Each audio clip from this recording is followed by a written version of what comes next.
Hi, guys. Sorry, I was reading one of the comments. Hi, everybody. How are you guys? I hope you're having a wonderful day so far. Happy Saturday. How's everybody doing? How is everybody doing in all the different parts of the world? I know there's so much going on, and there's sort of so much happening and taking place, and I hope everybody's hanging in well and making the most of the situation. I mean, I see a lot of like cheery people in here, and everybody seems to be doing well and growing and learning, but these sure are like unprecedented times, right? So thank you all for being here. Hi, Rochelle and Tiffany and Annette and Liz and Irene and everybody who's tuned in early. Hi, Anna and Magni and Preston and Uma and Cindy.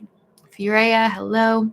So what we're going to do is we're going to talk a little bit about narcissistic abuse today and really how to overcome it and what some of the symptoms are of experiencing it and some of the things that can happen from it.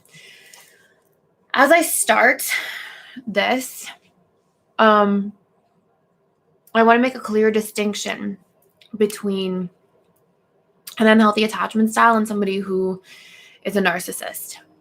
I absolutely, as a human being, do not believe that people are evil or bad. I think people are wounded and traumatized. And I think that gets projected out onto others when we don't have a better way of dealing with our trauma and when we're afraid and when all these sorts of things are happening. With attachment styles, often what we'll see is if somebody's an insecure attachment style, it's pretended, dismissive, avoidant. Usually if one person like shows up, communicates, does the work, there isn't like trauma that will happen if the person doesn't respond well or doesn't show up in return. There isn't like trauma. However, with a narcissist, there is. And so I want to make a really clear distinction that like, as we talk about this, I'm really going to highlight and focus today's webinar around recovery and healing. I really would highly advise in this situation, as challenging as it might be for anybody to hear this, I definitely do not advise staying in a relationship with a narcissist, really under any circumstances. I know, and I've seen so many times and had so many conversations with so many different men and women who are in a relationship with somebody who's a narcissist, and they like sometimes the person makes it impossible to leave, right? It can be so challenging and so complicated, and you can get so drawn in. And somebody knows, this person usually, because of their own pain, knows exactly the buttons to push and exactly the pain points to sort of capitalize on, and usually the internal world or reality of the narcissist themselves, that they're terrified of being left or terrified of being, abandoned or not good enough, or, all these different things can show up. But what we have to be able to do as human beings is recognize, like, every moment we stay in a relationship, if there's trauma, we're really traumatizing and splitting off and fragmenting the relationship to ourselves. So this is all going to be very important. I'm going to touch on some really important things today about narcissistic abuse. And I'm not just going to be talking about like from the point or perspective of like a loved one, like a romantic relationship. I'm also going to talk about if you grew up in a home with a narcissist, if you have a family member, like a sibling, a parent, a grandparent that you were raised by, anything like that. We're going to talk about some of the things that can come off of this and what we can do about them, and some really practical strategies and solutions. I'm not going to focus on like what to do if you're in the relationship. You guys are welcome to ask questions about that, things like that. But my stance on this is very strong, that if this is the relationship dynamic you're in, I just honestly haven't seen anything positive come from staying. It just usually has more heartache, more challenges, more pain points. I have seen narcissists go into recovery. I absolutely have.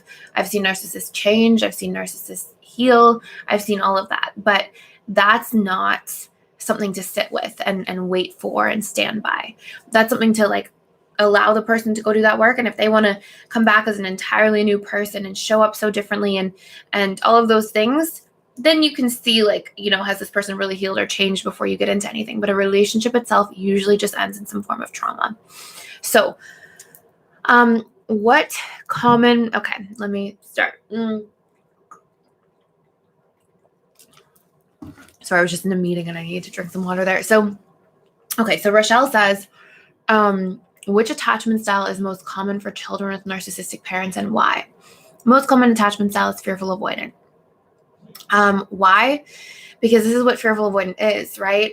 And usually a fearful avoidant comes from a home where either there was a narcissist or somebody exemplifying the traits and qualities of a narcissist because of an addiction, because of lots of fighting, because of violence in the home, because of things that were happening where both parents or one parent was so deeply in a state of survival. When we're in a state of survival, like when we're in a fight or flight response chronically, we become narcissistic, right? We become the more narcissistic versions of ourselves because we become self-oriented as we're acting from the survivalistic space. So usually there's lots of trauma. Fearful avoidant attachment style goes hand in hand a lot of the time with something called CPTSD, complex post-traumatic stress disorder. I'm not going to get into that too much because, if we really dive into doing the work we do on fearful avoidance, I'm not here to diagnose people, anything like that.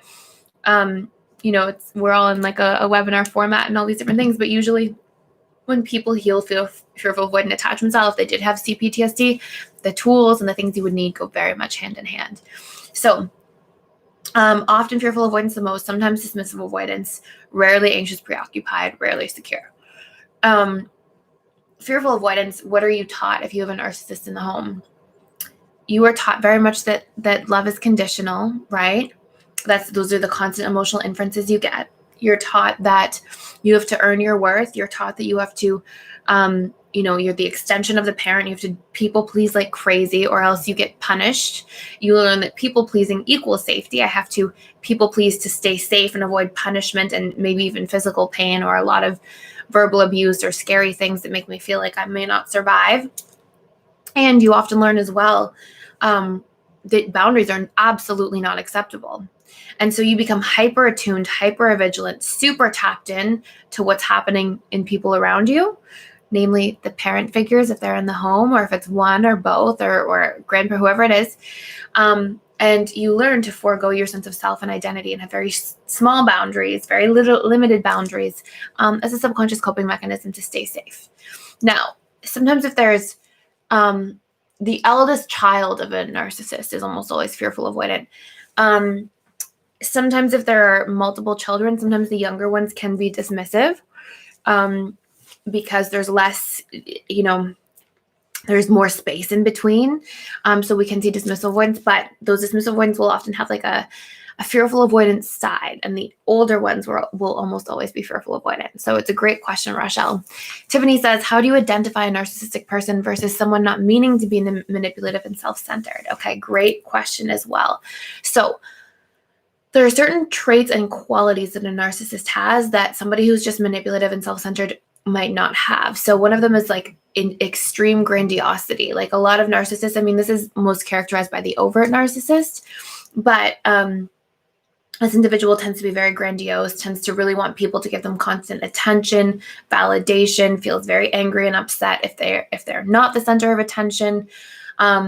Versus somebody who's manipulative. Sometimes people become manipulative when they feel like they can't express their needs and they don't feel worthy of having their needs met. So they go in these roundabout ways to get their needs met, which often tend to be manipulative strategies just unconsciously. Somebody who's narcissistic will have a lot of grandiosity, a lot of entitlement everywhere they go. These are pervasive qualities and traits. They'll often be arrogant. They'll be extremely everything is about me, sort of self-oriented, self-centered. They will be manipulative, but they'll also often exploit people, take advantage of people, and have very little empathy. Narcissists can empathize. I've seen it many times, but they really empathize. The way I would put it is that they empathize secondarily. It's like they empathize if they're good, right? If I'm okay, if I'm the narcissist, if I'm okay, and we're not, then I might have some space to empathize. It's not something that I actively take part in. It's not something that happens very frequently, but it's available there at times. However, if I'm in a position where your needs and my needs, I hurt you, but I'm upset about something too. We're in an argument or a fight. I'm probably not going to empathize with you because I'm going to be too focused on myself and there's no space. You're always secondary. Does that make sense? So that's a huge piece. Somebody who's just having a manipulative strategy, they usually don't struggle with empathy. So those are some of the core like qualities and characteristics that I would say. And I rarely see narcissists admit fault or say that they're sorry. That's another really big one that's quite common. And I also rarely see narcissistic individuals go into a space where they're willing to like do inner work, show up, be vulnerable, dig into themselves. Like, oh, what's my part in here? Where did this come from? Like, usually narcissists are not very self-questioning. They're in a consistent space of like blaming people outside of themselves, more or less. So those are some key qualities so far. It's a great question, Tiffany. Yeah. Everything is in the webinar library.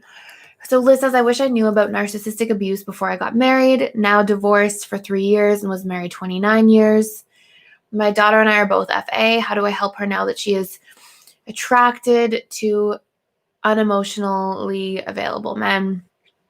I'm doing my best to help her along her journey. Okay, so one of the best things you can do, hi everybody who's jumping in, one of the best things you can do is literally learn to show up in relationship to yourself and lead by example. FA shares a lot of qualities with CPTSD, as we were mentioning, which is something called complex post-traumatic stress disorder. And it's basically when there are a lot of traumas, it's the effect of when there are a lot of traumas like occurring over and over and over and over and over again that really violate sense of self, that really violate sense of inner security, boundaries, feeling like you're safe in the world, these sorts of things. And so fearful avoidants share a lot of like really common characteristics with that there.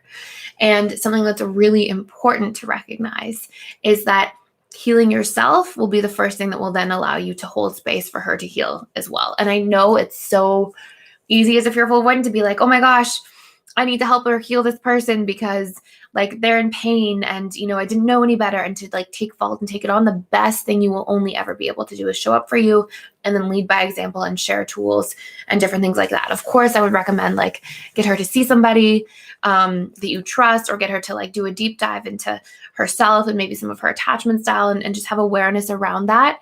But make sure you focus on yourself first. Otherwise, whatever characteristics you still have as a result of some of those pain points will naturally spill over into the relationship. And today, as we dive into this webinar, it's going to be about specifically how to overcome these things, tools that you need, things you need to do, and we're going to do a big deep dive into it. So that will help as well. So Sarah says, in a relationship with a narcissist who is changing, how to work through all the terrible things they've done in the past and shame felt about staying. Okay. So I'm gonna, you know, I don't know exactly your situation. I know that it's probably been really, really difficult, and I'm so sorry that it's probably been really challenging. And in ways that you might not even fully recognize how challenging it has been. Sometimes those things don't really hit us until later on. But I really recommend, if you can, I would leave. And I know that's like not what you want to hear. I know that that's not coming from a space of shame. That's coming from an absolute space of like love and care. Because even as they're working on themselves, they're going to go back into these really traumatic spaces. And I know I don't know here like what the situation is. Maybe you have a mortgage. Maybe you can't leave. Maybe you're not super financially independent. Maybe there could be so many things I don't understand. So I'm going to answer your question the best I can, but I just want to stay really supportive of that like one message that usually there's just a lot of challenges, right? Maybe somebody's a little bit narcissistic, and there's a big difference between narcissistic versus narcissistic personality disorder. A really big difference. But if, you know, depending on where that person is on that spectrum, we're going to go through a bunch of stuff today. And so if there is somebody showing up willing to do the work, maybe they're narcissistic, maybe they're not like full-blown narcissistic personality disorder. You know, still, I would really, really show up for my boundaries as a person, but I'm going to go through some key things here today that we'll touch on, that will really dive into a lot of this. Okay. So maybe I'll just start with that there and then go into some of the questions you guys have. So here are some really important components of overcoming some of these challenges. Okay. So I want you to think of anybody who's in a relationship with a narcissist, a home with a narcissist, anything like that. Usually there are many small traumas that occur frequently over time. And so because the subconscious mind is programmed through what we know, repetition plus emotion, a lot of those traumas get sort of like programmed and hardwired. And usually the first things to go from yourself in that experience as a result of trauma. And again, this isn't to say like narcissists are bad people or that they're evil or anything like that. This is to say that these people are really wounded, really traumatized themselves.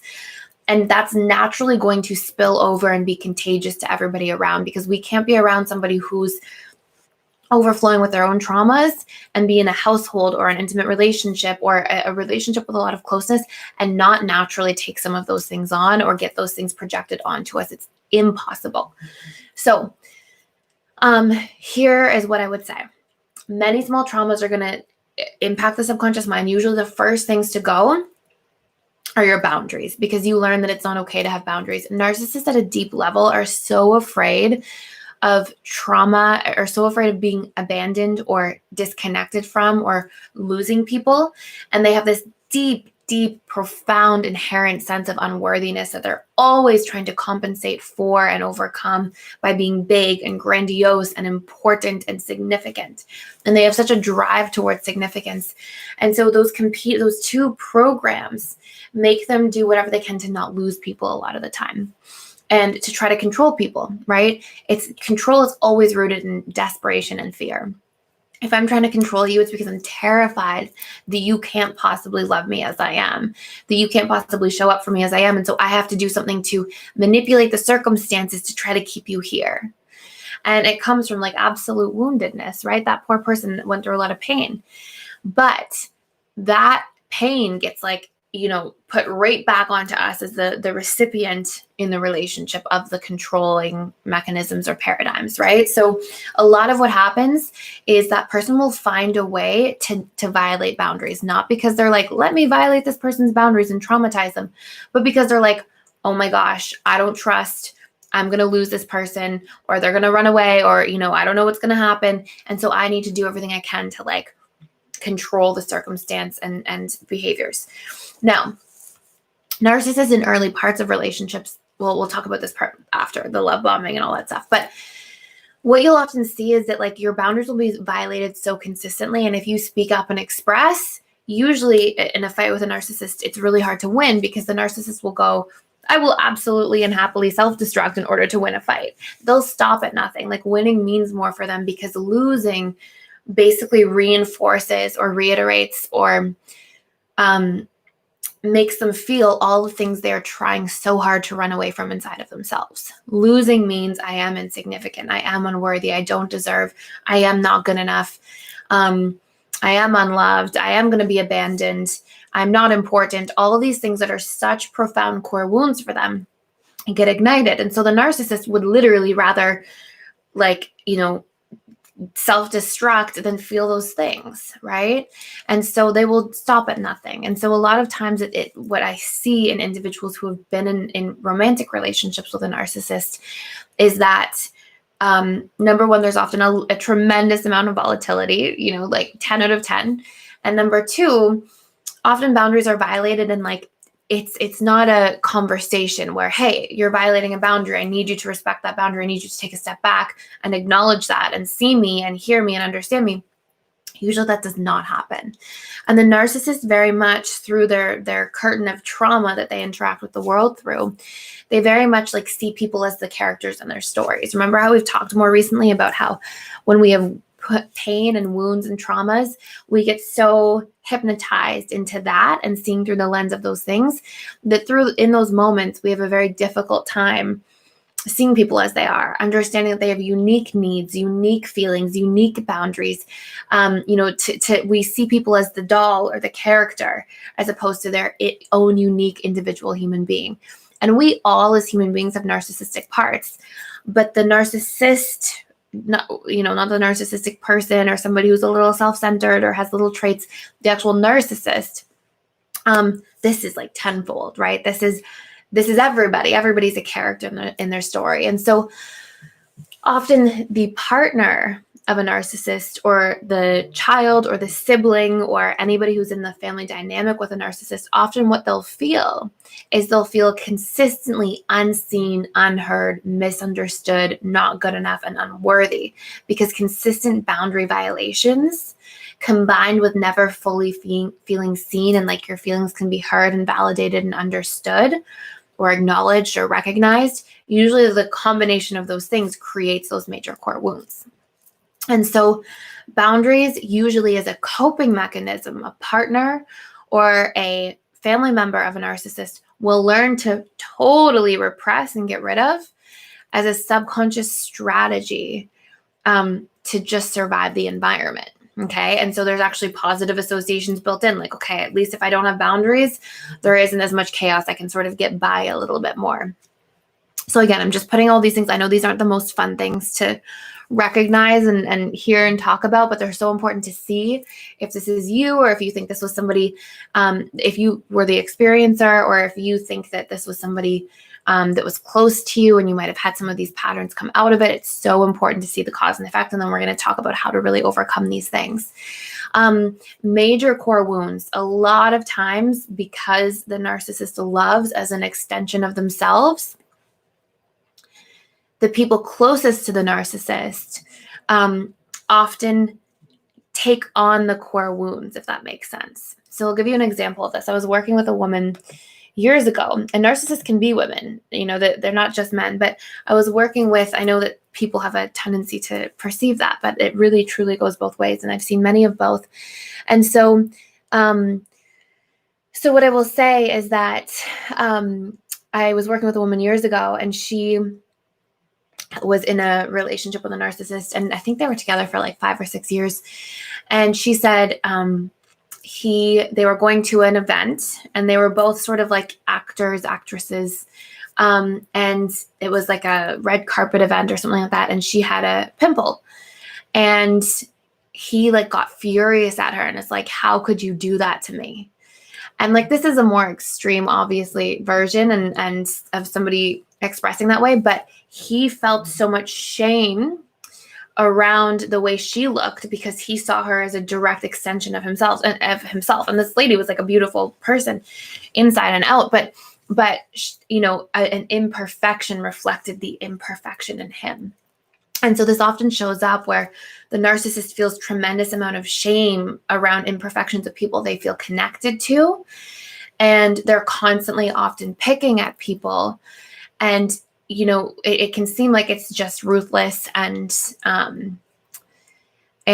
like intentional. And it is ruthless a lot of the time. And it's totally uncalled for and unfair, of course. But the place it's coming from is their own tremendous shame they're so afraid of feeling, and they see anybody connected to them or as an extension of themselves as having the ability to make them look bad or make them feel ashamed. And so they project that stuff on. Now, as the recipient of somebody who gets that, what's going to take place? Well, almost certainly what's going to take place is you're going to feel, if you constantly are getting not good enough, shame, boundary violations, all these different things, you're going to feel really not good enough. And so this tends to be a huge common core wound that comes out of somebody that has narcissistic abuse, is constantly feeling like they have to earn their worth, imperfections get punished, they are not good enough. And a lot of these sort of pain points come up. And so it depends how a person compensates for those. Some people compensate from a core wound by hyper trying to achieve, right? Some people compensate for a core wound by hyper withdrawing, thinking I'm not good enough, I don't deserve any connection, so let me just withdraw and protect. So what's really important, and what I want everybody to do here who's sitting here today wondering if they've been in a situation where something like this might have happened, I want you to sit down and I want you to write out, what core wounds did I experience here? And what are the coping mechanisms I've developed as a result? Okay, so go through your core wounds list. I can tell you a bunch are going to be, I'm not good enough. I am unworthy. I am undeserving as an extension of unworthiness. A lot of patterns of having to earn your worth in the world. I am unsafe. And that will be deeply unconscious because anybody who's connected to a narcissist will have learned to deal with unsafety and adapt to it. and just get used to it, right? And so that'll be unconscious. But if you look, a lot of your habits and actions and behaviors in your life are probably strategies just to try to get safe. And you're probably very much focused on that. I am trapped, helpless, or powerless will be a big one, because that will very much be like, you often feel trapped in that space, okay? And often narcissists do a very good job of not allowing people to leave or setting people up so that they have difficulty leaving. If it's a romantic relationship, they find ways to like sort of permeate, right, an environment or a space so that they can keep you attached and keep you close. And again, totally coming from a place of this person's own woundedness, totally coming from their own trauma. But I just want us to all recognize the impact that has, right? This isn't like a dismissive avoidant who's unavailable and it's kind of neutral and like you have to meet your own needs, or like an anxious person who is, maybe being invasive at times. This is somebody who's like actively trying to control and come up with strategies to control and like manipulate and keep you close and keep you stuck. And it can be a bit of a challenging dynamic for a lot of people. So other core wounds, I am unsafe, I am unworthy, I am unseen, unheard, misunderstood, are really powerful, because usually, again, you're like the character in this person's story. So this will be very, very important. And you usually feel like there's a tremendous amount of pressure on you. And so you constantly feel like you have to walk on eggshells and become super hyper vigilant and not let your guard down and do everything perfectly, because often you'll feel like if you do one thing wrong or imperfectly, the person's going to attack. So this is what we have so far. I know this isn't the most warm, wonderful thing, but I just think that it's super important to really, really touch in here and see what shows up for you. Okay, so I want you guys, as well as you do this, and as we go into like how to reprogram and work through this, I want you guys to write down how you respond when you have these wounds or when you have these things to extract, right? Like if I've been imprinted in these different ways, if I've been made to feel unimportant, I don't matter, I'm unworthy, all these different things, how do I cope with this? How do I act in relationship to myself when I feel this way? And then here's the part where we start talking about the healing components, okay? Anywhere we have trauma, it is our job and our duty to ourselves to imagine that trauma is like in the landscape of our subconscious mind, as if there's like all these little seeds that were planted. And it is our absolute duty to ourselves to find every single one of those little weeds or poisonous seeds that was planted and pluck those things out and dig them up and get rid of them. Because if we don't, those seeds are still going to be there and alive and well, and we're going to be in a state of re-traumatizing ourselves on autopilot by recreating these patterns in relationship to ourselves.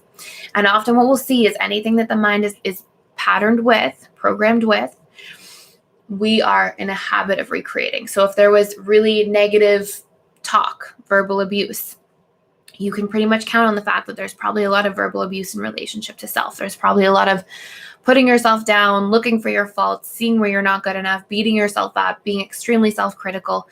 And that's not something you chose. That's something that you were imprinted with that was traumatic, which means it's your duty to use your conscious mind to pluck those things out and put an end to those patterns and break those patterns and replace them with new ones repetitively enough that the entire paradigm wipes out and goes away. Okay? Super important. The next thing is the unmet needs, right? What needs did you not get met because of being in a dynamic or situation like that? What was consistently starved from your life or from your experiences? And you want to make a really big list about that. And you want to sit down and have a whole bunch of strategies lined up for yourself for how you're going to make sure that you meet those needs in relationship to yourself every moment of your life going forward. Okay? Super important stuff.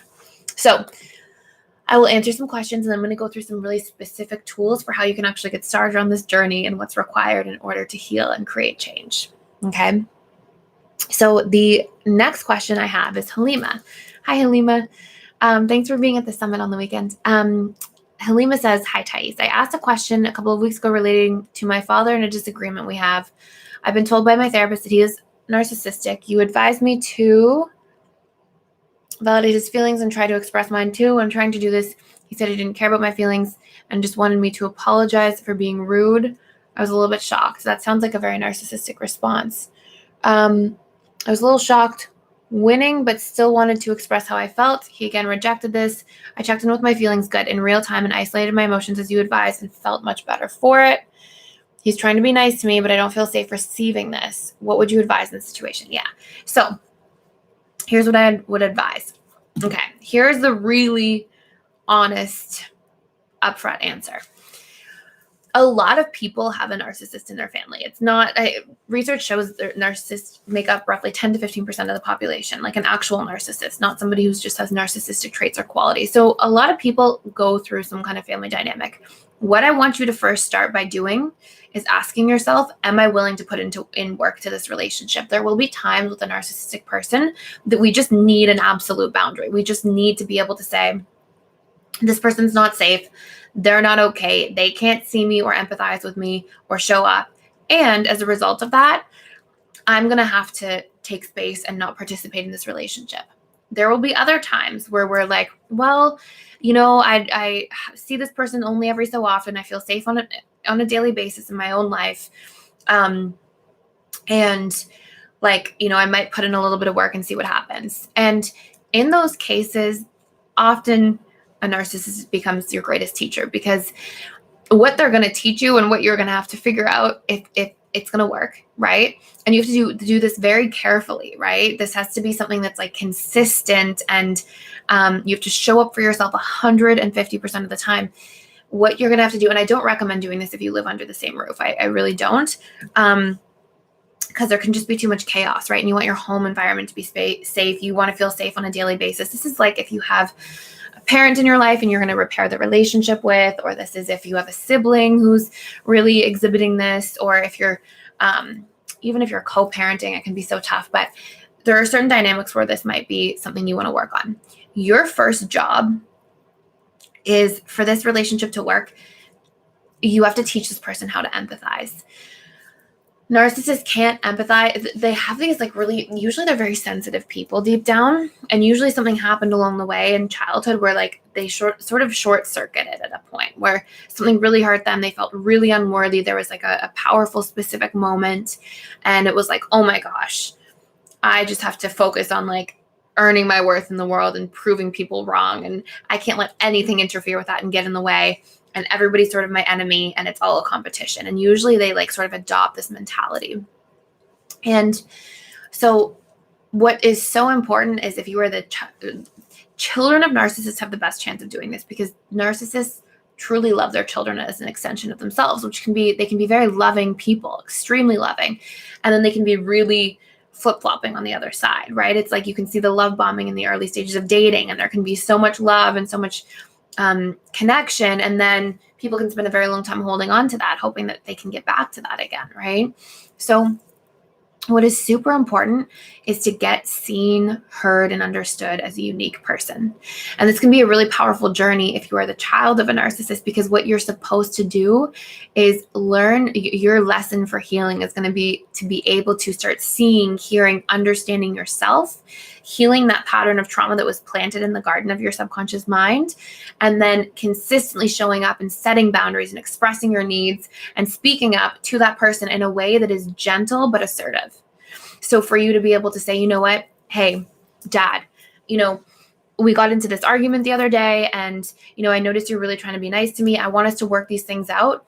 But I want to tell you, I see your feelings and I can understand where you're coming from. And I don't want to be right or wrong. I just want you to understand my perspective and my feelings and my emotions. This is super important to me in this relationship and with me as your child. And that's going to be an absolute necessity if we can keep growing together in our relationship. And I think it can improve the health of our relationship a lot. And this looks like you being like, hey, Halima, I understand why you felt the way you felt the other day. And I can see why you might get upset and frustrated as well. And you want to be able to speak up every single time this person hurts. And just like you did, self-regulate in the moment, step out of it, don't invest, don't fight back, don't get all into that space, self-regulate, but then constantly say, hey, I just want to be seen too. I just want you to understand where I'm coming from. Part of love to me and connection is just understanding, seeing me, understanding where I'm at. And part of the journey to healing that relationship means literally speaking up about every little thing, setting your boundaries like crazy, being an excellent, excellent boundary setter, but in a really gentle, loving way. And nobody's going to teach you how to communicate like this person in your life. Nobody's going to be a better teacher because you're going to have to communicate every single step. Now, if you get into that and you're doing that and it's not working and there's just pain and the needle's never moving, then okay, I'm going to probably have to live my life with this person, keeping them at bay, keeping a harder boundary in the relationship. And sometimes we have to make those decisions and we have to honor them, because sometimes people are not willing to show up and do the work and see you and meet you where you're at and have a functional two-way street of a relationship. Again, in romantic relationships, I honestly recommend taking space and leaving, because those are almost impossible to reconcile in what I've seen. And I don't want to, give negative hope or anything like that. But sometimes people will shift after a relationship has ended, or they'll have these sort of like wake ups after a relationship. And yes, narcissists do heal. They do change. Absolutely. But this is just something that I've often seen. So, my recommendation is like, get clear. How much work am I willing to put into this relationship? Am I safe the entire time? Am I just practicing boundary settings? Can I go home to my nice safe space, or do I have a nice space to sort of return to? And if I feel like I'm in an arena where I feel emotionally aware enough to show up and to do the work and speak up and set boundaries and communicate and validate feelings too, and create this dynamic where I'm almost, showing empathy and modeling empathy to somebody else, then that can be a really powerful thing to do. So, hi, Andrea. So let's see. Hi, Jody and Yoli and Big Alyssa. Hello, and Tony. Okay, so the next question I have, hi, Efrad and Lisa. How do you handle a situation if your narcissistic parent behaves badly with your spouse? Good for you. Just want to know for future, as I am unmarried. So here's what I would do. Narcissists really they want connection and they want closeness, and they often love through the filter of enmeshment, which is why you can learn to have such poor boundaries, right? So, because love is taught to be enmeshed. So what is really important is to set these things out ahead of time and communicate why. So before, let's say, your parent is going to meet your spouse, a really good thing to say is like, hey, this person's really important to me. Here's, how I would love for us to show up. I want us to all connect. I don't want us to have any drama, and to try to set the boundary ahead of time. And then if that boundary is violated upon that first meeting with your spouse, for example, then you want to say, listen, I love you. I care about you. I really want this to work. I really want this dynamic here to work. But I also want to let you know that there's certain boundaries for me that are unacceptable when they're crossed. And it looks like we're moving in that direction. And this is not coming from a space of maliciousness, but actually a space of self-protection. And if I find that we keep having drama and we keep having boundaries crossed and there are problems, I'm going to have to retreat from our relationship, because I'm going to have to show up and make that decision out of relationship to myself and what I desire to have in terms of healthy boundaries and dynamics around me. And so I would just get really clear and say something like that. I know that's sort of like spur of the moment, but to really communicate your intentions, your expectations, and what it looks like. Like the more you communicate your needs clearly, the better. And you can validate the person too. Like they want to feel validated and like they're doing a good job. So you can validate them for things they are doing well and things like this too. And that can be beneficial. Like, hey, that one time when you met this person years ago, you treated them well, and that was wonderful. Can we repeat that? Like, touch on things so that they have this idea and space. But often the pain, often what's happening for the narcissist on the inside is like, let's say they meet, because I've had so many inside conversations with people in their lives, right? So often what's happening, let's say with the narcissist and the let's say it's like the narcissist is meeting the child's spouse, okay? Often the narcissist will be there and they'll start storytelling. They give a lot of meaning to things because they've got a lot of core wounds in their subconscious mind that are likely to be activated. So often what happens is they'll get into a space, let's say you're all at lunch and you're at lunch and you're sitting there, and then they might go, you know what? the spouse here is going to start taking time away from my relationship to this person. Like they're going to start, what if I don't see my son any longer? Or what if I don't see my daughter any longer? And they'll start storytelling, and it'll be something triggers them in themselves about that person. And then they automatically need to win the fight, right? There's been a battle and I have to win. And so then it'll be fireworks or chaos or drama because something has tripped inside of them, like a wire trip or like a trigger is activated. And then they project onto the person that they associate as being the person who did that. And then there can be a fight or chaos. And so that's like the internal space. And if you can have a boundary ahead of time that helps to avoid that, then that's going to help a lot. And your job as a human being is to set your boundaries, see your needs through, teach the person that you're a unique individual with your own needs, your own desires, and to tell every single thing that's appropriate or not appropriate for you, and to hold that and show up for that. And it's a very, very challenging thing to do with rocky moments and components, but I've seen a lot of individuals just come out of the other side of this in a familial relationship really, really empowered because of it. But again, this shouldn't be something you're having to do on a daily basis. This should be something you can do, every weekend if you go visit your parent every weekend, every once a month, or every time you have a phone call, whatever it is, so that you still have a boundary where like you can go back to life and be safe and content and not worried all the time in the background. So just an important note there. So I'm going to answer a couple more questions, and then I'm going to dive into, Isha says, what do you do if you have a narcissistic sibling who's influenced you your entire life? It's the exact same thing. Get seen, get heard, get understood as a unique individual, set boundaries every single step of the way, and then obviously work through the core wounds that come from that. So the core wounds might be, I'm not good enough. I am unimportant. I don't matter. We have to start changing the dialogue and relationship to self, and we absolutely have to start meeting needs for ourselves that shows ourselves in relationship to self that I am important, I do matter, I am enough, etc. Okay, super important stuff. Sarah says, will the emotional processing tool help a narcissist with the feeling of everything is personal and need to get back at people for messing with him? Yes, and it's that same idea, right? It's that this person triggered me, so they triggered me. It's not, I have triggers inside of me that I told a story about and projected onto the situation, right? Like, let's say, for example, somebody's cold, okay? Somebody who's, let's just say, securely attached, like, oh, they're cold today. Like, I hope they're okay. They might be having an off day. The narcissist would be like, why are they being cold to me? This is unfair. It's an injustice. I have no reason for them to be cold to me. And the narcissistic mind is in a habit. It's like what usually happens is there's a childhood trauma. And around that, the childhood trauma creates a state of like hyper-personalization, where like the childhood mind as a little child, we all naturally personalize everything. We don't have a context in our behavioral development to say, oh, this person might have problems, or this person might have a challenge going on, or instead it's like everything revolves around me. And I have this story of a client from years and years ago. And I remember him saying to me, he had this memory. He was in like a light state of hypnosis, and he's like, oh, I have this memory of being a 3-year-old in my car seat. And I have this memory of seeing the traffic moving, coming this way, and me being stuck in traffic in the car seat going this way. And all the lights were red in front of me, like the brake lights of the cars in front of him.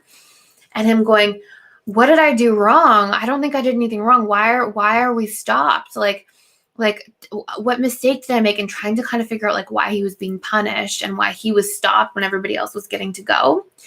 And it's such a good analogy for how the childhood mind personalizes everything. And part of what happens when we have trauma is we get frozen in time around old coping mechanisms. We just, wherever we have a traumatic event, we go into like automatic reaction, right? Like, let's say, for example, if you were, let's say we take a child who was beat up by their older siblings growing up and their older brothers, then maybe this child goes into their adult lives, and if they feel like there's a threat, they're quick to fight because they're quick to defend themselves. And we get stuck in automatic coping mechanism and these intense like fight or flight responses where we haven't done work in healing. And so you can think of like the psyche in those areas with trauma often doesn't grow up. It stays like at the age of how it copes with things when that automatic hyper intense coping mechanism was developed as a result of that trauma. And what often happens for the narcissist, and what's happened for the narcissist at a deep level, is that they had a trauma and they often coped with that trauma by hyper personalizing everything and then hyper being on guard and trying to fight back.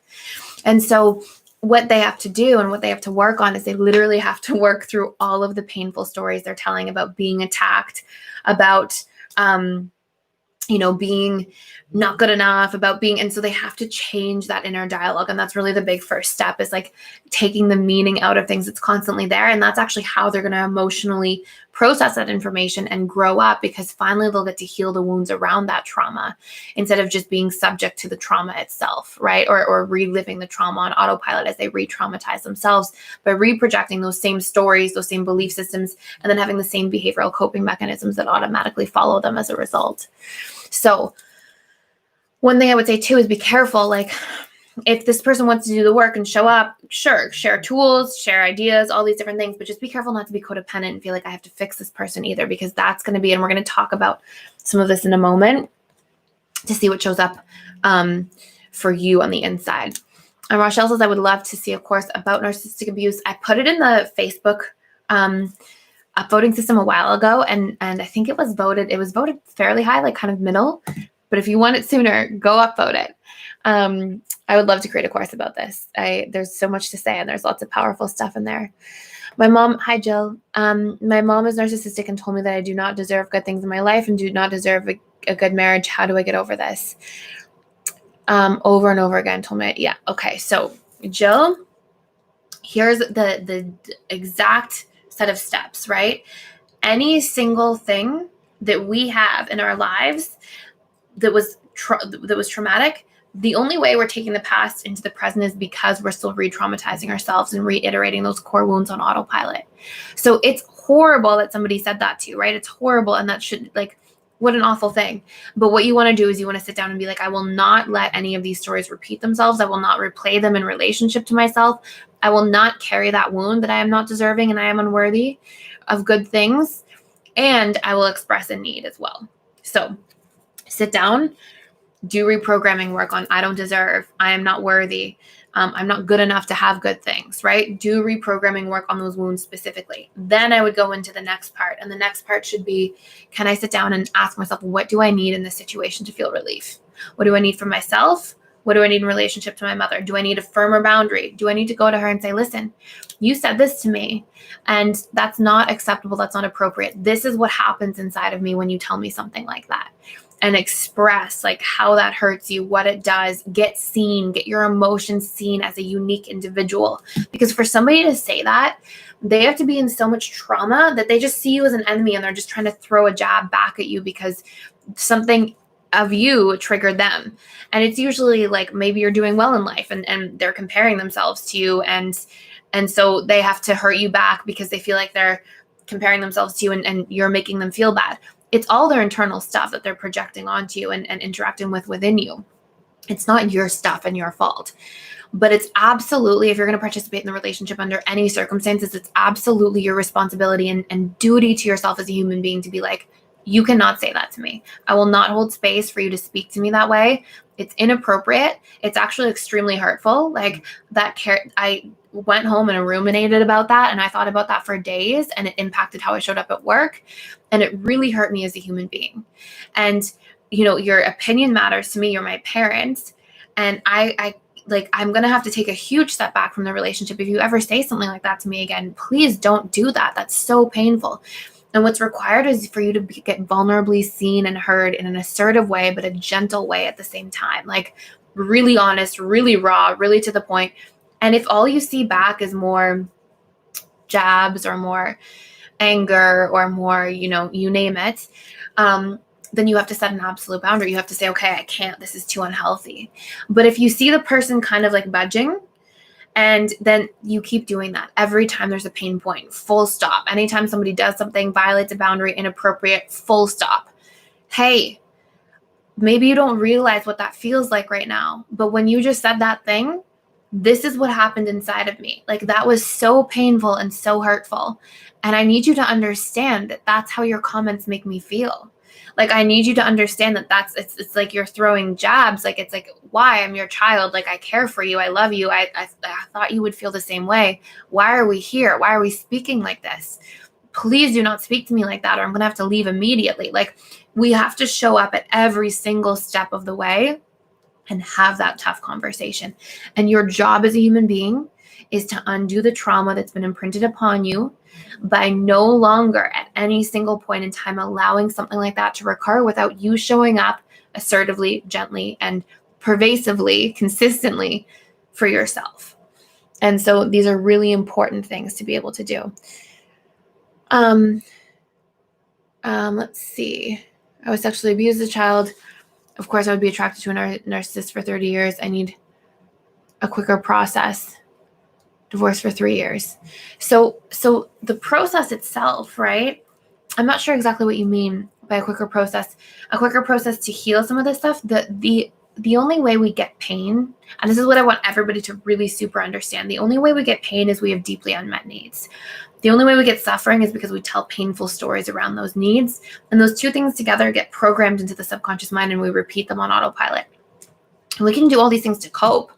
We can like numb our emotions. We can hide. We can run away. We can avoid.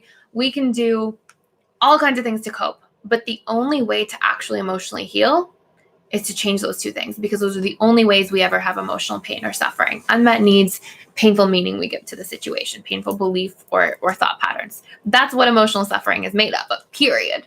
Nothing really changes outside of that. You can say we have repressed traits too, and that causes pain, but that's literally an adaptation to painful stories and belief patterns that we have first. It's like the extension of that.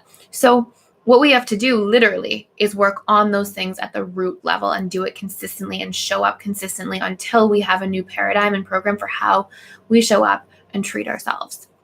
And so that's your work. And you can do other things too. Like you can, work on processing your feelings on a daily basis, or you can have community and support and conversation. But like really at the end of the day, you'll always have to go back there and target those things at some point in life, or they're going to come up in not so great ways. Like they're going to come up in a way of, one day, 10 years later, I realized, oh my gosh, I didn't work on that core wound or that painful story of I'm not enough. And I just realized I sabotaged my job that I love because of that. Or I just realized I pushed somebody away who I was really, really interested in again because I thought I wasn't enough for that relationship. And so these things will come up until they get your attention. So that is always a path to healing at the emotional level in those two places. So make a list of all those things. And it might be a little bit time consuming because you might have to work on like 2 or 3 beliefs a week and meet a need consistently and work to change. And it might take, a couple months before you're like, wow, I'm really feeling this weight lifted. But if you don't do it that way, in the most direct way to target the deepest roots of pain and suffering, then it's going to end up being something you're like, ouch, I finally realized I've been ignoring that wound for years. And I realized it because I sabotaged that relationship, or I pushed that person away, or whatever it might be. And now I really have to go back after there's been damage done from those things first, if that makes sense. So out of like love and kindness and duty to yourself, I highly recommend getting super clear about all those things internally and just diving right into that work as quickly as possible, because it's very proactive in preventing the pain of those core wounds or the pain of those unmet needs from showing up in your external reality in a not so great way later down the line. And that's for everybody with any core wound or any painful experience that we have. So BM says, my father has narcissistic qualities, and I've been working on myself. I understand expressing my needs in all relationships. However, I'm not making much progress with him. How far should I express needs with a narcissist, or should you just learn to let it go if that person is unwilling to change? Great question. So what I would do is I would ask myself, how much time am I willing to put into this? And what boundaries am I unwilling to have crossed? And that's your deadline, right? That's okay. I'm going to put in 3 months. And if I don't see the needle moving, that's it. I have to take an absolute boundary. Maybe I'll try again in 2 years, right? Maybe I'll return see if the person has changed in 2 years. And maybe I'll just keep a lot of space and distance until then and not really communicate, or only have very, very little conversations at a very surface level.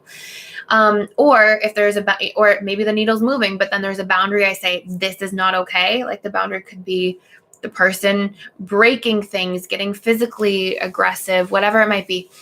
And if that's crossed, that's it. You gotta like set that firm boundary. And this is a really hard thing to do. I'm not, I say this so easily, but these are not easy things to do, but they're absolutely important, because the lack of that is the destruction of relationship to self, right? The lack of like consciously creating an intention, setting a boundary, getting clear about what is true for you on the inside, and then showing up for that if something is betrayed or violated. If we don't show up for that, we're accepting betrayal and violation, and we're making it okay. And so we have to have a consciously create a deadline, incentive, and then show up for those boundaries when need be. So just define those things ahead of time. And in the meantime, if you do see the needle moving and you do still see things changing, then you show up and you keep communicating, and you're just growing as a person, because you're changing your communication, you're pivoting, you're adapting, you're opening up, you're seeing all these different things unfold, and you can grow as a result of that. So, so Annette says, there's random, I keep seeing comments on your YouTube channel from people saying that your mic should be vertical and not titled. Do you want to test run it with us? Oh, you're so sweet. You sound fun to me. Thank you so much for letting me know. I actually didn't see those. I haven't checked comments as much recently.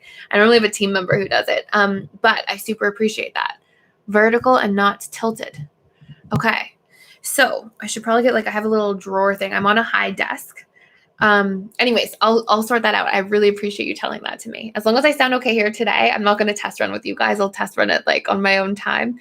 But I super appreciate you letting me know, Annette. Thank you. Thank you. Thank you. I'm having a hard time making a clear distinction on whether or not my mom is a narcissist or a DA with her own trauma. Great point. So some things that you'll see is that narcissists are very violating of boundaries. Dismissive avoidant mothers are not. Narcissists are very need to know your business, need to try to control everything. Dismissive avoidants are not. Both will want to save face and avoid shame. Both can be a little bit materialistic or material oriented. Both can be sort of superficial and have a glib kind of charm. Both can have a certain degree of arrogance. So you'll see these overlapping qualities, but then these distinct differences. Dismissive avoidance also won't be grandiose. Narcissists are. Narcissists need to be the center of attention at all times, or there's usually a problem, or they need to have some sort of validation and feel super they held their own in the dynamic of people, in a group of people. Dismissive avoidance, they appreciate validation and words of affirmation, and they can often receive and be takers, but they won't they don't care to be the center of attention the entire time. In fact, often they shy away from it. Also, a narcissist will often in a group dynamic have no trouble sort of bulldozing other people. Sometimes they will kind of go out of their way to exploit people or to make people make comments and put people down to boost themselves up. And there tends to be exploitive characteristics. Also, narcissists are often very giving. And I know that's really counter intuitive, but often they're very giving, and they then will have these backdoor ways of receiving. They'll be very giving, kind of not to be generous and it's coming from a heart space. It can, but more often than not, it's coming from let me give so that I can have something over somebody, so that I can be worthy of asking for something back, or so that I can get validated for how I give, so that I can people see me as being the most powerful because I always pay for food, for the dinners, or things like this. There will be these interesting sort of dynamics happening there. So the next parts I'm going to go through. So I see some of these next questions I'm definitely going to touch on. I see Asma's question. Hello. And I'm going to dive into some of these other things. But here are some core components for how we're going to create change. Okay. If you are any version of a victim of narcissistic abuse, if it's a sibling, if it's a friend that you've been very close friends with, if it's one of your children, if it's a parent, if it's a romantic partner, here are some things you really need to work through. Number one, those core beliefs. Okay. There's going to be core beliefs that just naturally come out of that. Number two, your boundaries. You're going to have to learn. A narcissist destroys the identity because they destroy boundaries. Okay. And part of it is like, who am I? What are my boundaries and how can I start showing up for this? And often we have to go really inward and really create more absolute boundaries first and kind of keep the world at bay until we're really clear and we've really discovered who we are. And then we want to have like a vision for our life so that we know, okay, this is who I am now. And this is the vision I have for my life. So I know what to say yes to and what to say no to. And that's a huge component of like healing from narcissistic abuse, because usually there's some kind of trauma that takes place where like you had to throw yourself out of the window to stay safe, and like sense of self-identity. And then it's about taking that back. And it's also about feeling like you're okay to say no to things, feeling like you're okay to just tell people no. Hey, I don't feel like doing that. No, I don't want to go out to do that thing with you on Sunday afternoon. No, I don't want to go out on, we have to learn to take our no's back. Usually there are deeply programmed subconscious associations that say saying no is unsafe, because maybe saying no in your romantic relationship with a narcissist meant that there was a physical fight. Maybe it meant that there was stuff broken all around and, glasses thrown and anger expressed. And so your subconscious is like, oh my gosh, this is so unsafe. Saying no is so scary and so unsafe. I never want to do that. And so boundaries and assertiveness usually are these huge components that you have to reprogram those beliefs around. Like saying no is bad. I am bad if I say no. I disappoint people if I say no. It is unsafe to say no. Assertiveness is me being a bad person. Assertiveness makes me unloved or not good enough. All these things are usually like those programs and beliefs are kind of littered in there, and we have to go in there, do the work on those programs, reprogram them, and then work from that to start meeting those needs that are underneath, to set those boundaries, to show up for who we are. So we want to get really clear on your boundaries in all areas of life. All 7 areas. What are my boundaries? If you're new to this, we have a whole boundary identification process and all this stuff in that course. Take that course.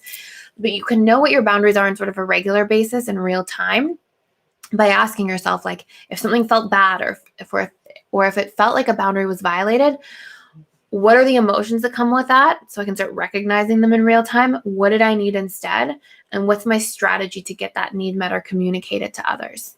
And oftentimes people have like literally a flight response when they go to set a boundary, like get very afraid of saying no and communicating and being assertive. And sometimes you'll even feel shame after setting it, or guilt. And your job is to be there with that guilt and reparent that part of yourself and say, you know what? I understand that in the past, this was really scary and it got you in trouble to set a boundary, but this is the right thing to do now. You're safe to do this now. This is you taking yourself into consideration. This is you showing up in relationship to self. You're doing the right thing. You are good. You are enough. And we have to show up consistently and make new associations to those old stories we'll tell ourselves when we're not setting those boundaries. Okay, so just very important work to do.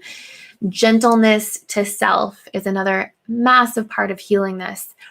All the places you feel afraid, all the places you feel like you made a mistake, you did the wrong thing, you weren't perfect in some form or version, pause, put an end to that cycle of re-traumatization by beating yourself up for a mistake, by being self-critical in your internal dialogue. Pause, sit with yourself, apologize to yourself even for speaking to yourself that way, because you are being the narcissist to yourself, and choose a different way of thinking about the situation. Consciously choose a different pattern and do what you can to build in positive emotional association. So let's say you're coming out of a narcissistic marriage, okay? And let's say that you're in the marriage for 20 years, 25 years, whatever it might be.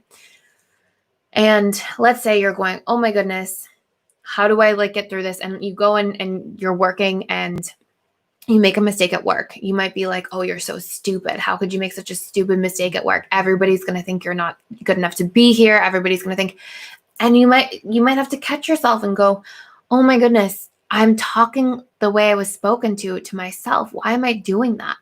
I'm so sorry. Maybe pause, put your hands on your heart. I'm so sorry that I'm speaking to you like this. I know this comes from a place of pain. I know you've hardened around here and you've tried to make these hard boundaries to keep yourself safe and, beat other people to the punch by beating yourself up first. right?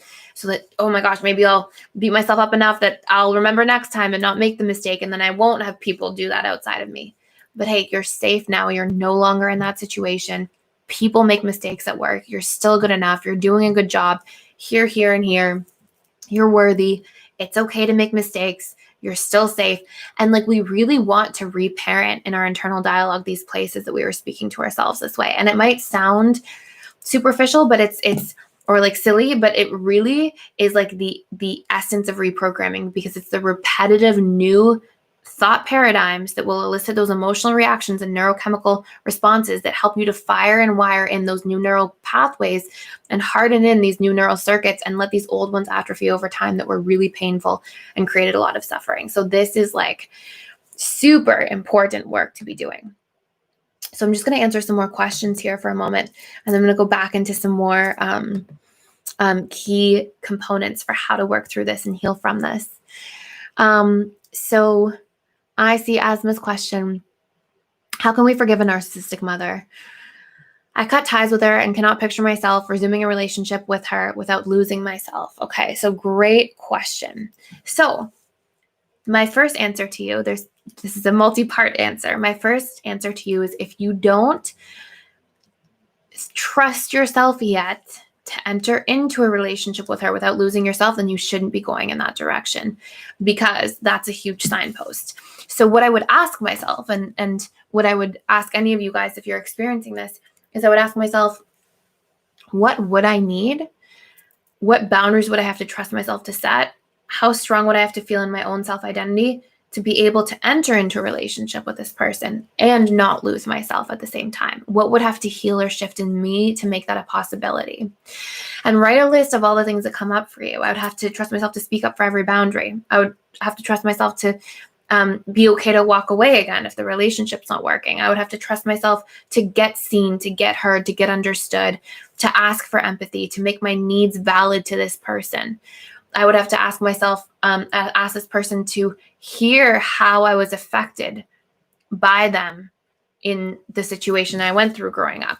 I would have to get my emotions acknowledged and make a list of all the things you would need for that relationship to become a healthy possibility in your eyes. And then do the work on those things that you need within yourself. Like, let's say, okay, I need to trust myself to set boundaries better. Chances are, if you don't trust yourself to set them with mom, you don't trust yourself to set them with the authority figure in your workplace, or with a coworker somewhere, with a friend, or in a potential romantic relationship. So do that internal work on your parts.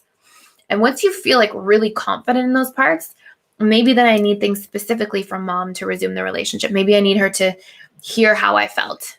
Maybe I need her to understand me as a person, acknowledge my pain, see what I went through, whatever it is. Then put those things there, and then you have to have strategies to bring those into reality. So maybe it's a phone conversation to say, hey, mom, we haven't talked in a while. I'd really like to communicate to you about some things and get you to see and understand me. And I'm hoping that from there we could resume the relationship if it goes well. Or maybe I write mom a letter and I say, this is the letter of you seeing me as a human being. And this is a letter of me hoping we can reconcile the relationship. But in order for me to do that, this is a non-negotiable first. And here are some of the things that happened. And I need you to not be faulted or be punished, or I'm not making you bad, but I really need you to understand me. And I need you to see me as a unique individual and not this extension of you. And so, there's different ways to go about it, but get clear on that list first before you even think about reentering. And then if you think about reentering, good, you can try different ways of communicating. You can show up. And if you see that there's an abuse or a violation of a boundary and you express it and it doesn't change, the person just violates again, you might have to go, okay, we're not ready yet. I'll take back my space. I'll return to myself, and maybe I'll think about returning to the relationship and trying again in another year or two. But mom, you've got some work to do, right? Or, mom, I guess you don't see it, but here's what's happening when you violate this boundary. Here's what goes on inside of me. I've just communicated. You're still not seeing and hearing me. I see you. I hear you. I understand you're in pain. I understand you don't want to be wrong. You're afraid to be a bad mother or be seen in that light. I hear you. I see your pain. I love you anyways, but you're not seeing mine. And if you feel like you want to communicate with me and tell me that you understand me, please give me a call or a text unless that you're willing to bring that to the table. Unfortunately, I'm going to have to leave and go take some space again because this is not a healthy relationship at this time. And so like these are the types of things we bring to the table, and we honor and we show up for our absolute boundaries the moment there's a violation and the person isn't willing to change, or because people are going to violate boundaries sometimes and say crappy things and make mistakes, in any relationship, not like a narcissist per se, any human being. And if somebody can turn around and go, oh my gosh, I'm sorry, you're right. Like I shouldn't have said that thing. I was triggered. I'll work on that. I'm not going to do that again. I'm sorry. That was, a big mistake. Then we have a healthy relationship, because people are going to hurt us. They're going to violate boundaries. They're going to make mistakes. That's just the reality of relationships at times. But if somebody won't acknowledge, won't hear you, won't see you, will gaslight, pretend like it never happened, manipulate the situation, these kinds of things, then we can't have a healthy, thriving relationship. So then we have to adjust our expectations for what that relationship is supposed to be or what it looks like. And sometimes that's really challenging, but sometimes the healing that comes out of that is beautiful, because it's the first time that, even though maybe you've been taught for a long time not to honor the relationship to yourself, maybe suddenly you are, and you're forced to, and this is what you're doing, and this is your work, and this is your healing internally, even if it means taking space from that person externally. So, Isha says, hi, Isha. Would you say disrespect is the core wound for a narcissist? My brother always gets very triggered when he feels disrespected, I guess because he feels very entitled and arrogant. Absolutely. Absolutely. It's a big core wound. Narcissists usually have the most core wounds out of everybody. And it's around a lot of different things. I am disrespected. I am not enough. I am unworthy. I am powerless. There's so many different ones. And yeah, they'll definitely be really triggering. And often you'll see like a huge response back. Some people can just have narcissistic tendencies and have that core wound. Some people can just have an unhealthy attachment style and have that core wound. But a lot of those things you'll see a lot of those characteristics showing up pervasively, if that makes sense. I have a video too, and we did a separate webinar. I'm not going to go into this part today because I want to talk more about like the healing from instead of like the identifying, but I talk about the different characteristics and qualities in a lot of detail of the narcissist. And it's important. It's a good webinar to dive into if you're like trying to sort of identify. And I wouldn't like use this information to put people into boxes. I wouldn't use this information to be like, oh my gosh, now this person's a narcissist and they're bad and awful. Because sometimes we just hurt ourselves by doing that, because we make people bad. We reproject that out into the world, and we get in fear, and we, tell these painful stories and all these things. I think a really healthy perspective is to be like, you know what? Person might be a narcissist. They might just have really narcissistic traits or qualities. I'm going to shelf that. And what I'm going to focus on is, what does this make me feel? What do I need to feel comfortable in that relationship? What are my boundaries? What wounds might I have had or adopted from that person? How can I work on those things so that those do not exist in relationship to myself because that person gave them to me? And what will be my, overall boundaries, my boundaries every step of the way for what I would need for this relationship to work and for it to be healthy? And what will I do if somebody violates those boundaries or is unwilling to show up in that way? And how can I honor that for myself? And how can I bring that into the relationship dynamic? And then if something painful is happening or if it's not working, I know that in relationship to myself, I have to show up and pull back in order to stay safe and in order to respect myself and treat myself as a human being and humanize myself in this process. So are bipolar individuals often narcissistic? So comorbidity is more apparent. Yes, it does happen more often, not apparent. It is more common. But often two people who are bipolar can just often have characteristics that are narcissistic. So think about it. This applies to people who are bipolar, people who are going through extreme suffering, people who are going through depression, anxiety. They won't become narcissists per se. Although like the manic episodes can have like a little bit of grandiosity and different things like that.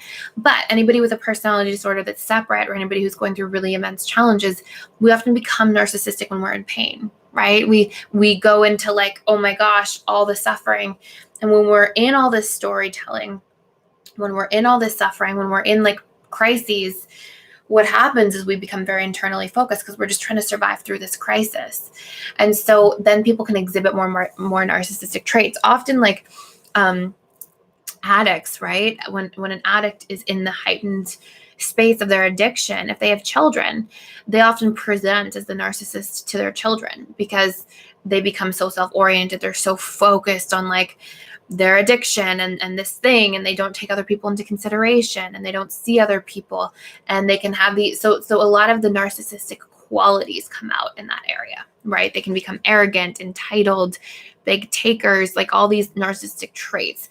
Doesn't necessarily mean the person can be classified as a narcissist, that, you know, in sobriety, they would be grandiose or they would be working to exploit others or things like that. But of course, manifestations of that are going to show up in addiction, in bipolar states, especially if somebody's in a manic state or depressed.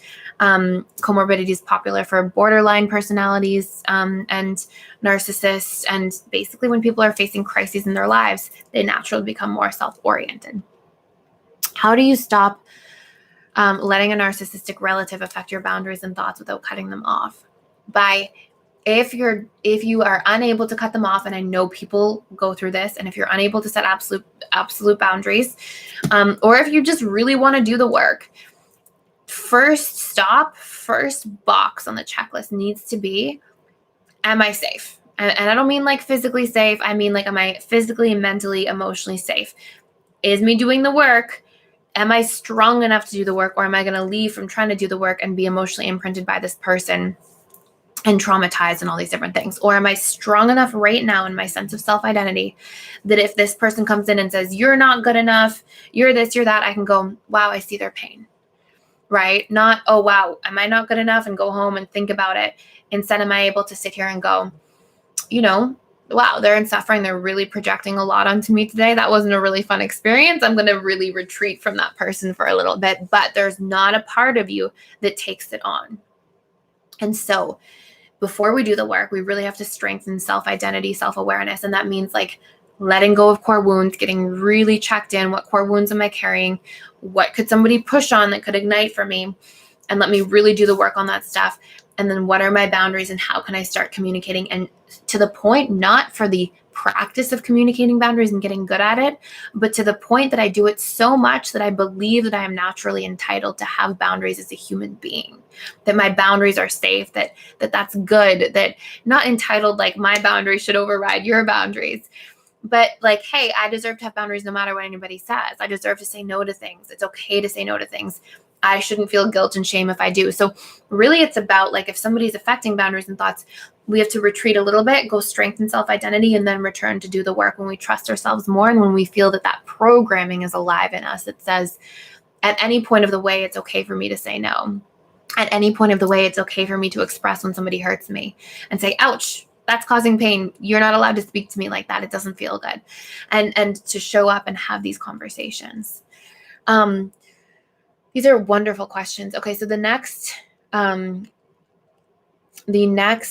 component here I'm going to go through is just and as I go through this, I really want you guys to look and like take inventory and pause. And then I'm going to come back to answering some of these questions. But what I want you guys to notice is, if you are in a situation, another thing too is like, if you're in a home situation with a narcissist, maybe you live at home, maybe you're going back to school, maybe you, for some of you, you might live at home because you're young and you haven't left home yet. For some of you, because I know we have a huge age range here from all different ages and backgrounds, and it's so beautiful.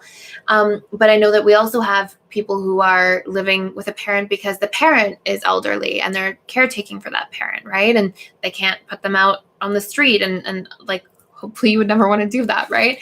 So what this is let's say you're in a dynamic where you can't disconnect. One of the best things to do if you're with somebody who's like abusive and who doesn't hear your boundaries, doesn't like listen to your needs, anything like that. The idea, there's this term called gray rocking. And the idea is that narcissists are looking for supply. So they're going to feed off of anything really good or anything really bad. They're going to try to take the good and they might feel threatened by it. So they'll try to turn it into bad, or they're going to take the bad and exploit it and have drama, because sometimes they associate drama and intense emotion as being a strong bond, a strong version of emotional connection. It's just a trauma bond, right? And that's often the way they know how to bond, because they're in this space of trauma themselves. So gray rocking is like being as neutral as possible on all things. Don't share too much about yourself. Don't emotionally respond too much positively or negatively to anything. Just really retreat, be as like normal and plain and simple as possible in your interactions. Just that the term, it's like kind of a funny term, is like gray rocking, like become like a gray rock, like boring, neutral, very simple, these sorts of things. So that is the space that you want to come from if you're in that challenging of a situation and you're just trying to like sort of survive it. But what I want us to all ask here is, if you are in a romantic relationship with a narcissist, okay, what drew you into that? What in you still had trauma wounds that you were attracted to a trauma bond? What hooked you? Was it a need for adoration, right? Was it the love bombing and the addiction to that? And if there was some kind of addiction or deep connection to that, why? Where in your life were you not showing up for yourself, adoring yourself, giving yourself proper self-love? Where did you not have that in childhood? And so it became a subconscious comfort zone. And any space that you see that shows up for you, I want you to do that work on meeting those needs for yourself. Was it the need for protection? I've seen a lot of women, and again, I've seen so many narcissistic women to be with men who go through the narcissistic abuse and trauma. But specific to this topic, I've seen a lot of women say, oh, I love the way that the narcissist made me feel protected. Like, at the end of the day, like, not when we were in a problem, but like if something bad was happening outside, a bad neighbor, or, if some man was ever treating me improperly, like the narcissist would show up 110%. And sometimes that need for protection. Wow, I haven't been protecting myself. I haven't been protecting my boundaries. And I had parents who weren't available to me in my childhood who weren't protecting me. And so, like, I want you to just really isolate what those things are, because until we heal those things, we're likely to re-attract a similar character outside of us, or we're likely to still feel drawn and attached and stay with people in relationships that might not be healthy. So was it the need to feel wanted? Was it the need for protection, adoration? Just get really clear about all the things that drew you in, and work to break some of those bonds down by meeting those needs powerfully in the relationship to yourself. Okay, this is super important work. And then make sure you're working on the stories and everything else as well. So the next questions I have are, Rochelle, how do I avoid getting anxious around my narcissistic parent? His presence can still cause my anxiety, even though I know he can't harm me now as I am an adult. Good. So what is your anxiety made up of? Convert your feelings into words. This is always the way of healing. So I feel anxious because, okay, make a list. Because I'm afraid of being criticized. Because I don't trust the volatility. Because I'm afraid that there will be a conflict. Great. What do I make all of these things mean? I make the criticism mean that I'm not enough. I make the conflict mean that I'm powerless. I make the volatility mean that I'm unsafe, right? So what are all those things? How can I work on those wounds within me? Because if I still have them alive and well on some level inside my own subconscious mind, then they're going to be really painful if they get activated outside of me. And so that becomes your work, okay? And then ask yourself what I need at the same time. Hi, Gabriella. Wow. Yeah, you must have had some big challenges in childhood, my dear. But good for you for showing up and doing the work and surviving and growing. So Gabriella says, I'm at work, so we'll watch after my shift. So grateful for this topic. My dad is NPD and my mom is borderline. It's no wonder I'm an FA. Looking forward to watching after my shift. Yeah. So often NPD and BPD individuals are attracted to one another in relationships because they have a lot of the same wounding and they often mirror the same behaviors to each other. But it's like, it's funny too, because I think we often think that the narcissist is more volatile. But I've seen many individuals over the years in these relationships, and often the BPD has anger that's scary to the narcissist. Where like if the borderline gets angry enough, it's sort of like the narcissist sort of is withdrawing and retracting, because the borderline can kind of like snap a little bit differently. And from all that buildup, right, of repressed emotions. So just something that's so important is like to really sit with yourself and ask, like, what patterns did I take on? What wounds came out of that for me? What needs were unmet? And just, again, super get clean and clear and empowering those things in relationship to yourself. So, so powerful to do. Yeah. And Fiorella says, I really want to create this course. I want to be like really on par with you guys. I'm going to wait to see who upvotes it and stuff, but I saw a lot of like ask for the communication course. I saw a lot of votes on that. So I really want to create this course that's about how to communicate in all situations, like just have like a huge list, talk about body language, posture, tone of voice, all these different things, and then ways of communicating, like scripts and demonstrating in real time, because I think that would be really powerful for you guys. But you say that's my mom. That's the only apology I get is in a passive aggressive way. So if that's you and you get a passive aggressive apology, this is what you want to like ideally get to. Hey, Mom, I really appreciate that you just apologized.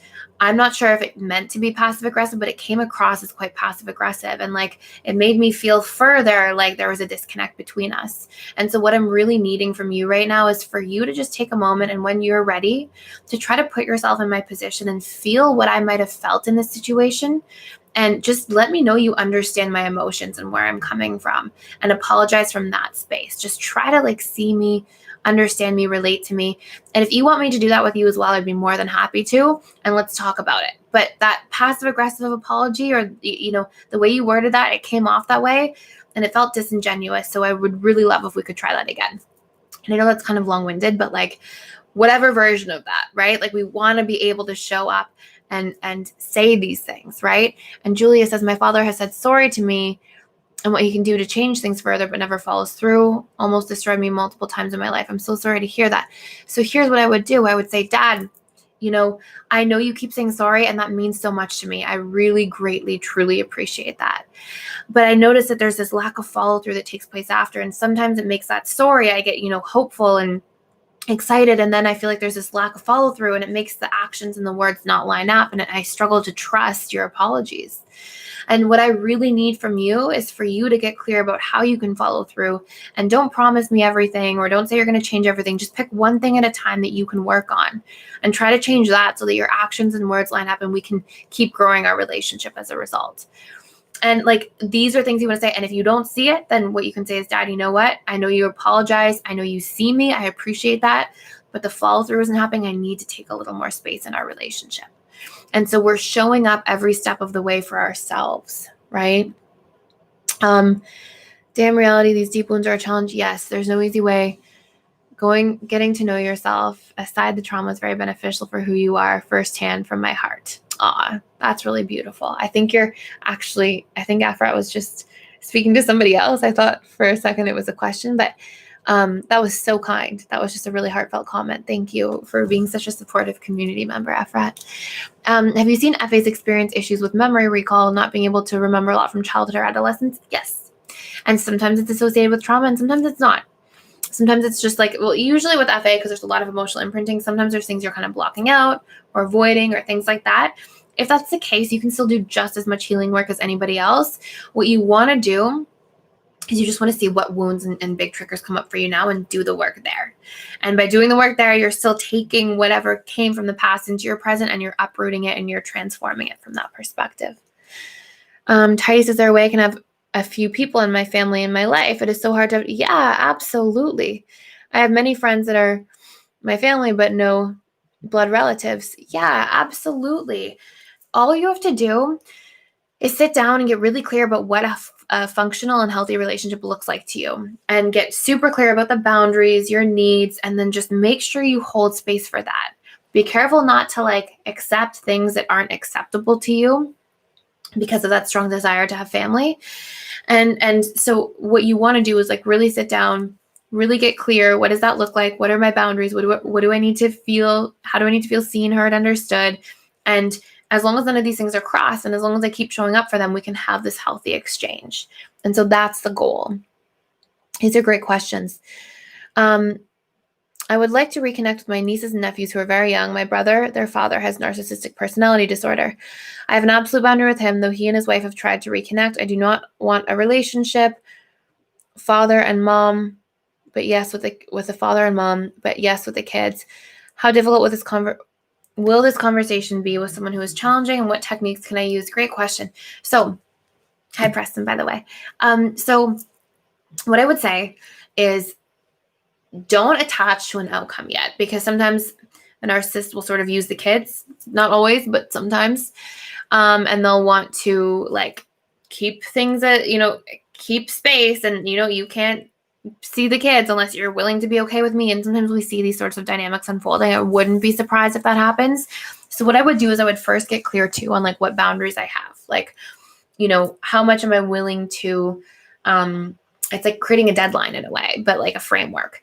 How much am I willing to put up with to see the kids? Okay. Like how much am I willing to budge, or, am I willing to be polite when I say hi and stop by? Am I willing to speak for 10, 15 minutes, but not really have a close relationship? Get really clear so that you don't fall into something where you suddenly made a decision you didn't want to make, and then you're backtracking later. So get really clear first on what your boundaries are for that relationship. And then I would communicate, and I would say, hey, look, like, I think it's really good for your kids to have a relationship. I think it's really good for them to have a relationship with their aunt. And I would love to see them. I really care for them. I know you and I haven't had the best track record, but that's something I would love to dive into. And how could we set it up in a way where, like, we can still keep our space and our boundaries in a way that's healthy for us, but I can show up and see the kids. And can it be for, half an hour?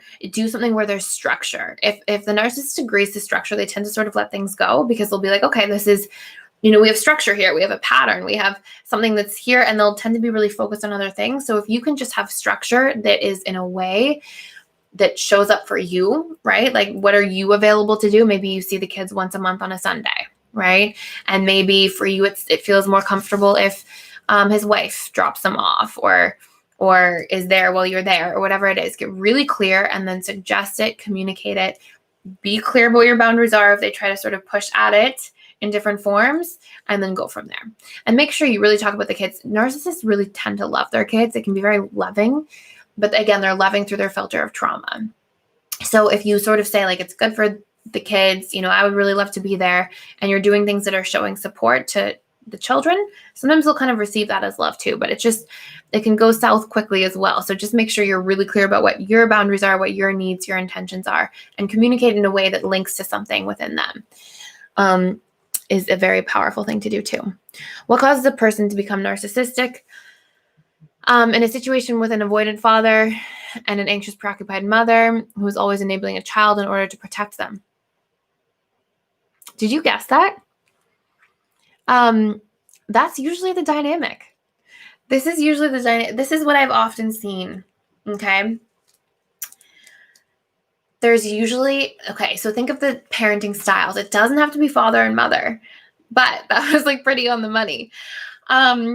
So often what happens is, think of like the schemas that come out in a narcissist. Okay.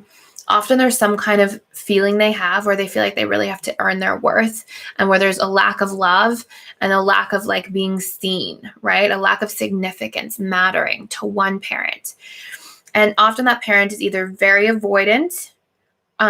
Basically the parent usually is like a dismissive, avoidant parent, or our uninvolved parenting style. I couldn't think of the word for a second.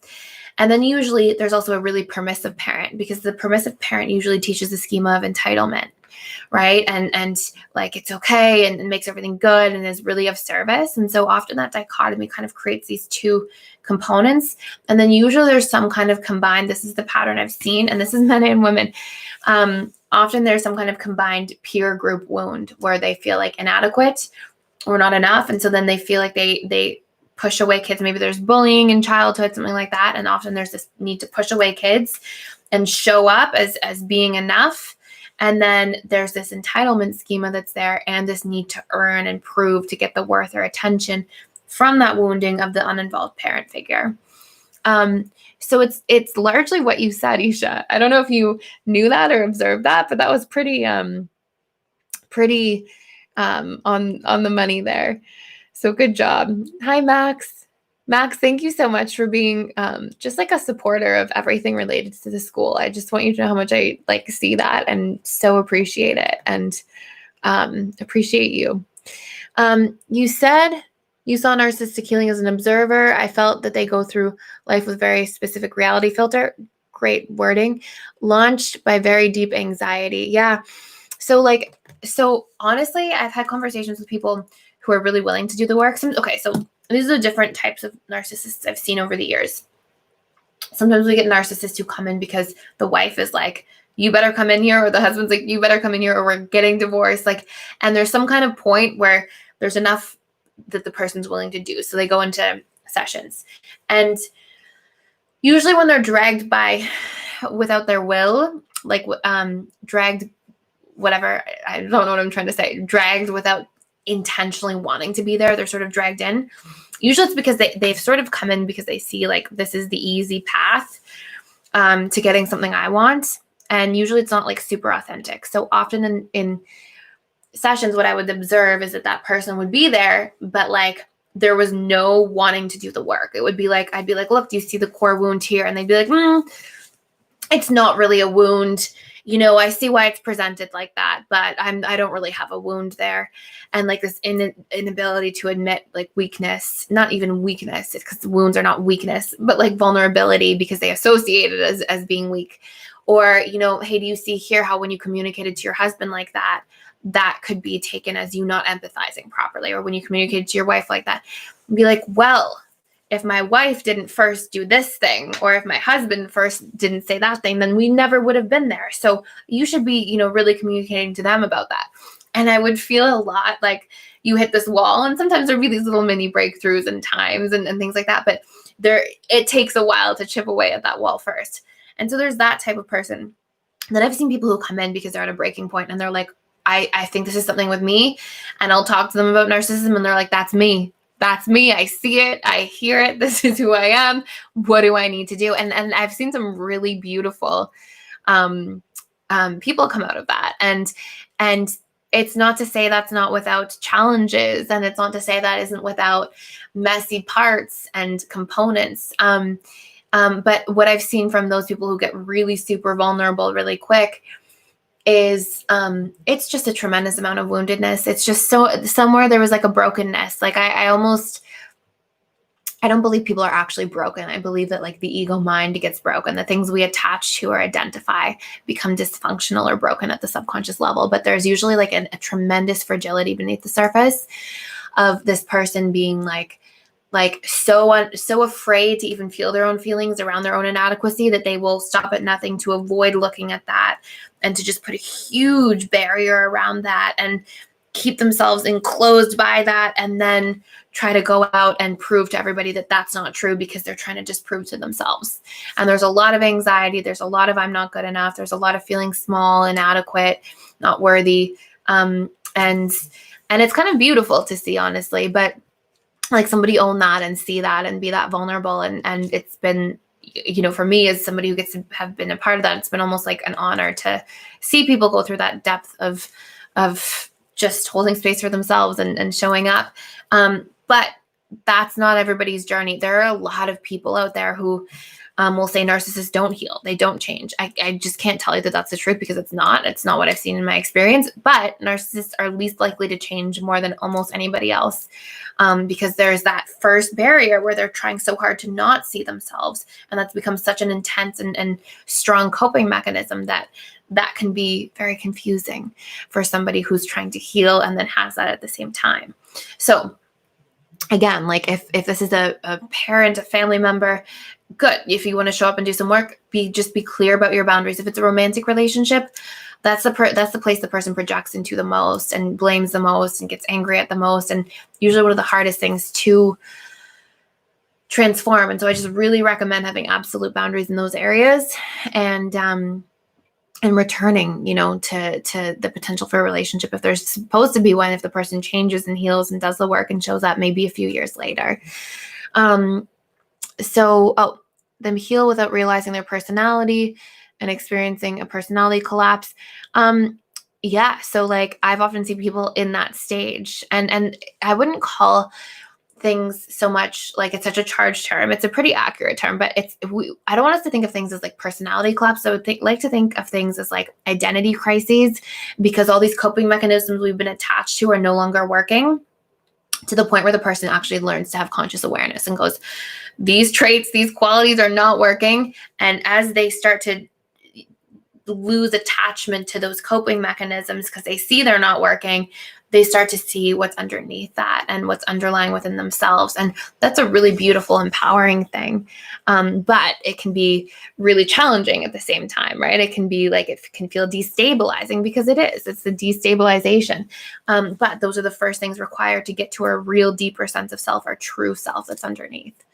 And to reparent those things and heal them and integrate them. That's the power in the work. Hi, Jeanette. My ex-husband has been throwing a bad narcissistic temper tantrum for the past 2 weeks. I moved in with my fiance. We're getting married in 7 weeks. Congratulations. That is so exciting. I had no idea. Congratulations. My cursor just jumped. So, oh my gosh. Hold on for 1 second. I don't know where my cursor jumped to. Chelsea's question was, I think it was basically about, I see Preston's comments in here too. Thank you so much for sharing that. Wow, I thought I was so caught up on questions. I thought we were just like moving along swimmingly, but I realized that there's a lot of questions in here. Oh my goodness. Okay, so I can't even find Chelsea's question, the second part of Chelsea's question. Because it looks like when the cursor jumped, it blotted out the past questions, because I must be more than, I think we discovered, I think Uma was sharing that it only keeps 30 minutes of questions. So what I would say, if your husband is having this like narcissistic temper tantrum and you want to set boundaries, honestly, you have to be as straight up as possible in the situation. Like, get really clear about what the person is wounded about. Anybody whose feelings you validate does calm down, no matter what their background is. If you say, hey, I see that you're feeling afraid. I see that this transition is hard for you.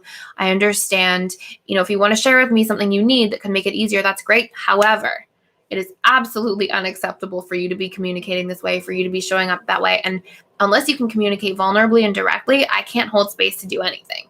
But if you want to have, because I know, Chelsea, you mentioned in here before that you like co-parent and things like this. So unless you're willing to show up in a healthier way, I can't hold space, and I'm just going to take a step back and keep a huge boundary, a huge barrier. So I would love for you to try to work on the way you communicate and show up so we can move through this together and be better because of it. But this way is not going to happen. And so the more like directness and clarity you have there, the better. So Max says, how do you handle or suggest to handle doubts of whom to keep in your life and whom not to, friendship-wise, especially if the friend is not willing to understand that I want to ask questions? I suspect this friend to be a narcissist. Basically, I want to be seen and understood for them by who I am and supported, or at least not sabotaged. Okay, beautiful. So what I highly recommend is getting clear about like what a healthy friendship is to you, and then communicating that and showing up and communicating vulnerably and trying, 2-3 times to get it across, of course, in direct relationship to like your investment in the friendship. If it's a new friend, maybe you just say it's not worth it, but it sounds like this is important to you. And I think I've heard you mention this person before, and I think I know who you're talking about. And so I know if it's a longer standing friendship, you might want to communicate more frequently and try a couple times. And if you just don't see the needle moving, it's the same as like leaving a relationship.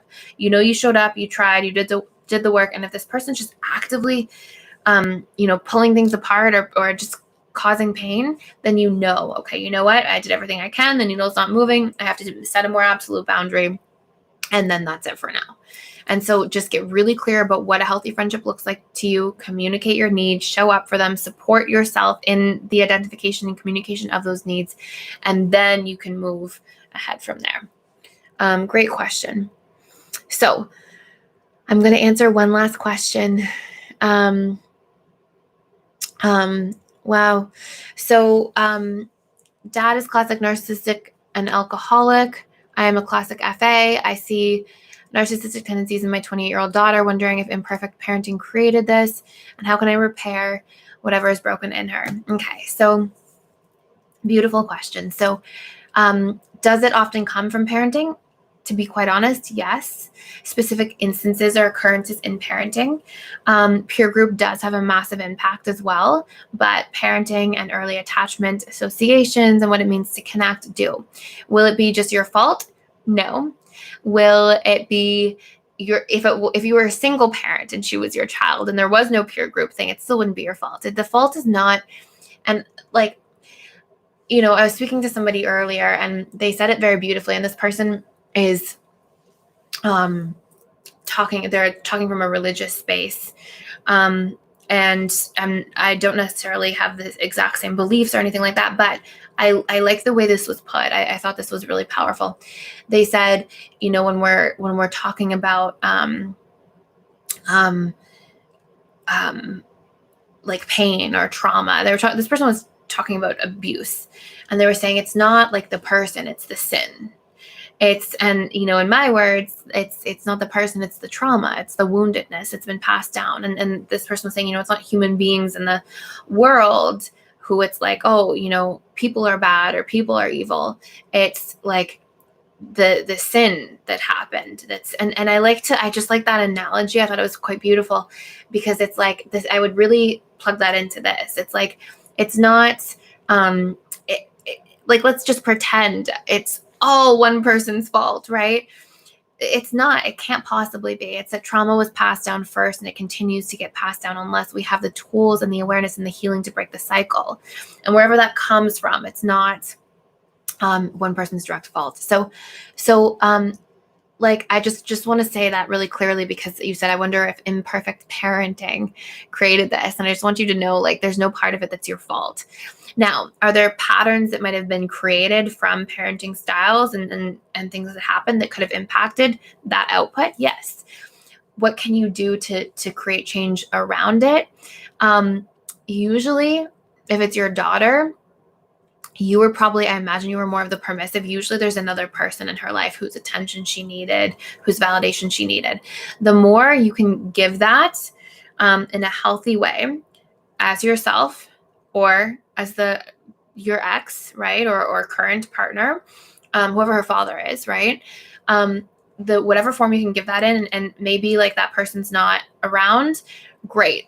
Get a healthy, strong father figure who can give that. The more you can give that will heal that one part of the wound. The other part of the healing that's quite necessary is the entitlement components and teaching cause and effect, teaching consequences, allowing her to make mistakes, have to pick up the pieces herself. I know that we can come in and want to save and fix and show up, but sometimes we have to let this person really live and learn. And then we have to say, look, do you recognize that this behavioral pattern here showed up and created this here?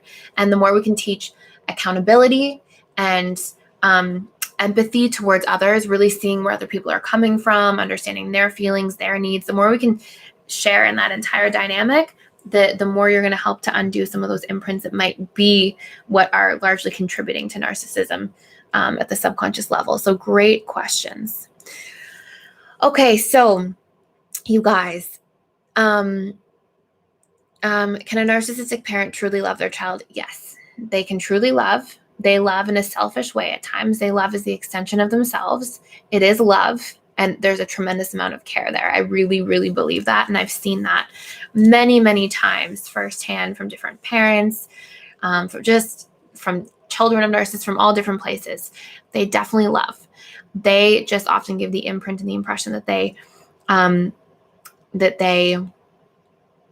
don't love because they're loving through a filter, right? Or because they're not seeing you. So much of what we receive love as is presence, is being fully seen, being fully heard and understood. And people can only really do that effectively when they're pretty clear of their own trauma. And so, or maybe not effectively, people can do it really effectively, but people can only do it effectively and consistently when they're clear of a lot of their own trauma. And so sometimes, because narcissists love through the filter of trauma, it can feel like, oh my gosh, because you're not being loved properly. You're not being loved healthily or in a way that's consistent and in the way that you need. It doesn't mean the person doesn't love, doesn't care. So I would definitely work on those core beliefs, but I would work on how you show love and worthiness in relationship to self the most. And by seeing yourself, understanding yourself, caring for yourself, a lot of children of narcissists struggle with healthy self-care habits, boundaries, like all these different things can be the absence of that. So I see so many things in here that I like just want to hang out and just answer, but I have a whole bunch of commitments for the rest of the day that I have to sort of tend to. So what I would love to do is, just because of like how like obviously engaged and important this webinar seems to be for so many people, and all these beautiful questions, and I almost just want to like see some of them. So what I would love is, I'll do a couple maybe webinars if this is what you guys are interested in next month. Maybe we'll add a couple in there so that we can do sort of a dive into everything and hold space for more of these questions. So if this is a topic you guys want to see a lot more of, please let me know. And if you guys really want to see some of the, I saw some of the comments on like the communication. I kind of made an effort in here to share more from like how we would actually communicate, not just like the steps, but like some examples. And I kind of want to bring this more into the school, and just more like we talk about scripts, but maybe actually like modeling communication more, sharing, showing up, like different. I saw somebody ask, where can we put the unanswered questions? Put them in the, where it says ask your questions in the members lounge. And then it says click here on the link. Click on that link and there's a forum, and I'm going to answer questions in a video format every week too. Hi, Luca. Thanks for asking that. So anybody else who like had an important question, please put it in there, and we'll dive into it. So anyways, I just want to say thank you so much to everybody for being here, for showing up. I've like really enjoyed sharing in this webinar, and I've enjoyed and appreciated all of your guys' vulnerability and shares and supportiveness of each other. That's it for today. Thank you so much. I will see you guys on Tuesday at the regular time at 7:30 Eastern, and then starting next Saturday? Yeah, starting next Saturday, what we're going to do is I'm going to do a regular webinar on a topic, and then I'm still trying to decide. I just have to talk to our tech team and see what's easier. Then I'm going to jump onto a second link, and we'll send out a second link, or we'll probably just send out one link and I'll just stay on for an extra hour at the end, and then we'll just turn it into like open Q&A format for anybody who wants to ask questions about anything. So we have extra time for Q&A as well. So thank you guys so much. I'm glad that was helpful, Preston. I see all your caps and everything in here. I'm so happy to hear this is resonating. Thank you all so much, and I will see you guys very soon. Bye, guys. Yeah, Debbie, that's beautiful. I will definitely do that. Thank you so much, guys. Thank you. Thank you for letting me know about communication models. That's awesome. Beautiful. Okay, bye, guys.